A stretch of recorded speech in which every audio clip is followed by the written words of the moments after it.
So any nice gestures from you is a pleasant surprise. It'll make me happy no matter what. Is that so?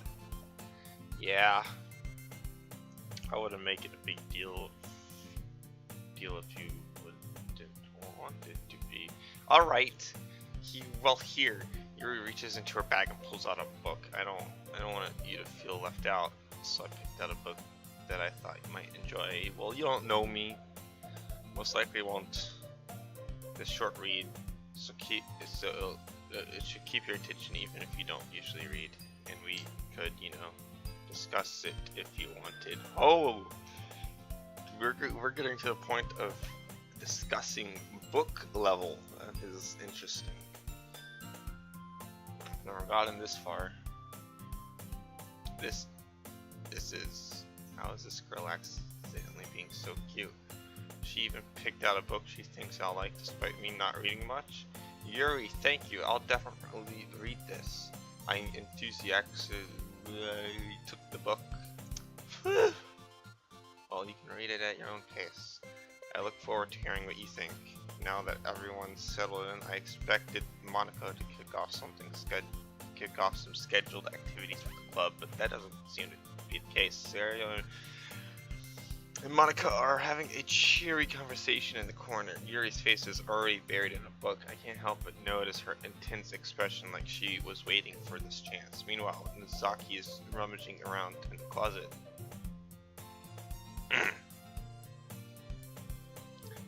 I'm really curious to talk to Yuri a little bit more, but at the same time, I would feel bad for distracting her from reading. I catch a glimpse of the corner of her book. It looks like the same book that she lent me. More than that, she seems to be on the first few pages. Yeah, crap. I think she noticed me looking at her. She sneaks another glance at me, and our eyes meet for a split second. But that only makes her hide her face deeper in her book. Sorry, I was just spacing out. I muttered this, sensing I made her uncomfortable.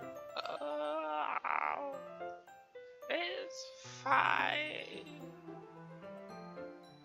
If I was focused, then I probably wouldn't have noticed in the first place. But I'm just rereading a bit of this, so that's the book you gave me, right?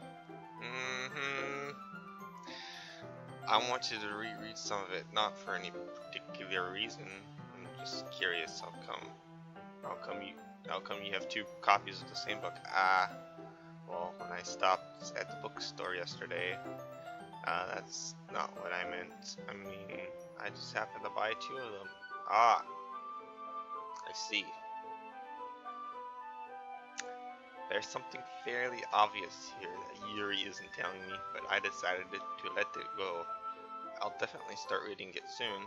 I'm glad to hear. Once it starts to pick up, you might have a hard time putting it down. It's a very engaging and relatable story. Is that so? What's it about anyway? Well, Yuri closes the book and scans her eyes over the back. The book is titled Portrait of Markov. Get the Makarov! Gotta protect the president! That's literally what came to my mind. Markov. Get the Makarov. Don't let the zombies get to us. Oh, brr, Daisy.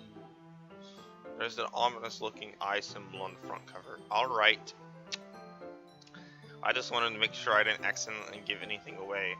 Basically, it's about this girl in high school who moves in with her long-lost younger sister, and so as soon as she does so, her life gets really strange. She gets targeted by these people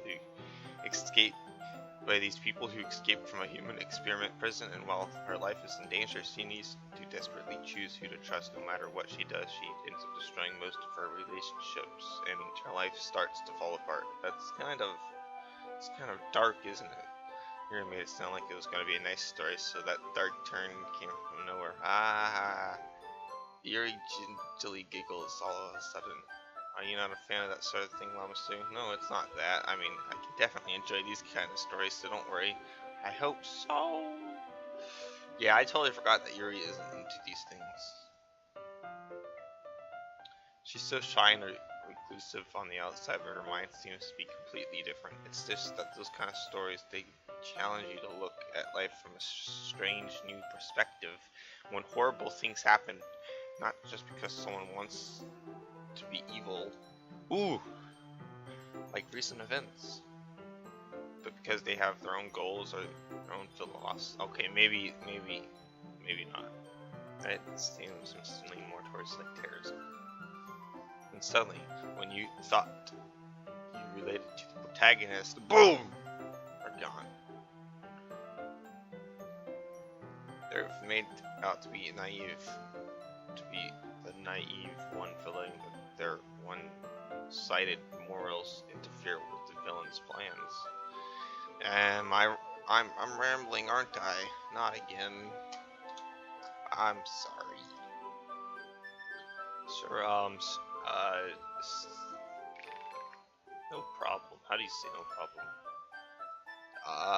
Sir, goodbye. Hello. Hey! Don't apologize. I haven't lost interest in anything. Well, I guess that's alright then. But I feel like I should let you know that I have this problem. When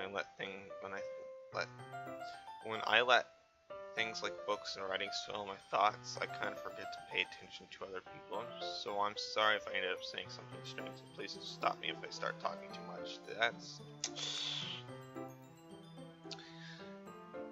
I really don't think you need to worry. That just means you're passionate about reading. Well, the least I can do is listen. It's a literature club after all. That's true. In fact, I might as well get started reading then, right? You don't have to. What are you saying? Just a moment ago you said you were looking forward to it. Let me just get the book. I quickly received the book that I put into my bag. Alright, it's fine. I sit here, right? I slip into the seat next to Yuri's. Yeah. Are you sure? You seem a little apprehensive. I'm sorry. It's just that I don't want you to. It's just something I'm not very used to, that is reading in company with someone I see. Well, just tell me if I end up distracting you or anything. Alright, I opened the book and started prologue. I soon understand what Yuri means about reading in company. It's as if I can feel her presence over my shoulder as I read. It's not a particularly bad thing, maybe a little distracting, but the feeling is somewhat comforting. Yuri is in the corner of my eye. I realize that she's not actually looking at her own book. I glance over. It looks like she's reading from my book instead. Sorry. I was just... Yuri, you really apologize a lot, don't you? I do. I do. I don't really mean to. Sorry. I mean... Oh! Hey, this should work alright. I slide my desk up until it's against Yuri's and hold my book more between the two of them. I suppose so. Yuri timidly closes her own copy. Once we each had leaned in a little bit, our shoulders are almost touching. It feels like my left arm is in the way, so I use my right hand to open the book. I guess that makes it kind of difficult to turn the page here. Whoa, dude, they got a computer. Why are we not at that? Retakes. Okay, I'm gonna pause it because the scene changed. I think it's not really, it doesn't count. But I still am